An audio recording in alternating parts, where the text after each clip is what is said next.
Let's go and take a look at a very simple example using SQL Loader. All I'm going to do is I'm going to connect to a schema. I'm going to take the data from one of the tables and dump it into a text file. And then going to create a temporary table and load the data from the text file I created here into the temporary table. So first of all, let's go and connect to SQL Plus. And I'll simply copy and paste from here. I'll connect to my employee schema.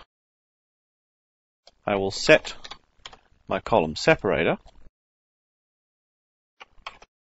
to a comma to make my output a little bit easier to manage.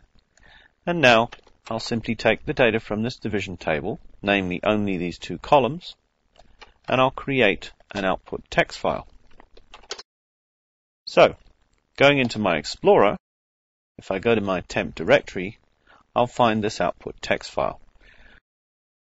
I could have used special SQL Plus commands to remove all the extra values. I'll just do this manually for now. It's no big deal. I have some spaces in here. I'll simply replace two spaces. And there it's easy. And I don't have any spaces on the end of the columns. I'll just save that file. Note that I'm going to leave a new line character in here because each line is delimited by a new line. If I take this new line character out, SQL Loader may get confused with the fact that this is not a single row. But that's not really that important. Going back to my script file, I've output this data. I'm going to set my column separator back to what it was. So now if I were to run this query again, I'll get the standard default format with a space. Now let's go and create my temporary table called test. I've used a create table statement, and I've used where row num less than 1. So it actually takes the structures without taking any of the data in the division table into test. So we have an empty table.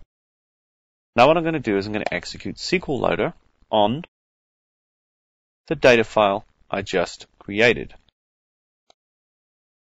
So here's the SQL Loader command. Very simply, I have a parameter file, a control file, a log file, a bad file, and a discard file. Let's just firstly copy and paste this, go into a shell, and paste the command into the shell and hit return.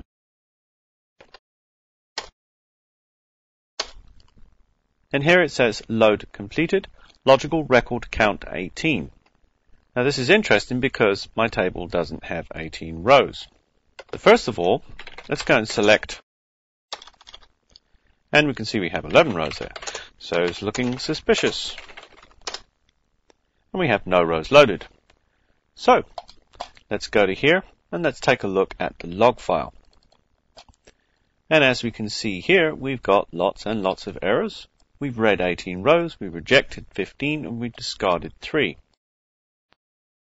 Let's go and look at, for instance, the bad file. And it basically shows me that every record's bad. Well, I'll tell you why in a minute. Go to the discards file.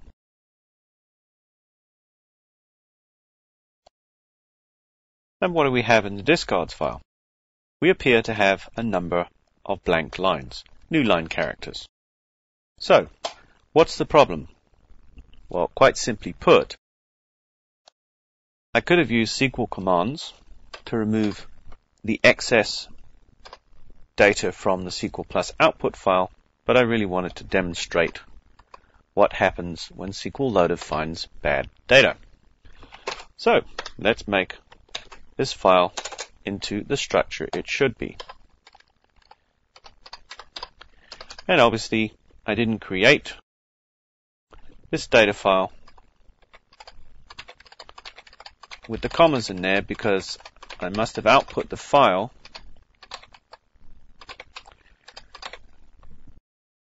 without the column separator value set to the right value, even though I set it. But never mind, it serves to demonstrate that all the records were rejected because I didn't have two columns, I only had one, other than the fact that I had the headers and the footers and all the SQL prompt output.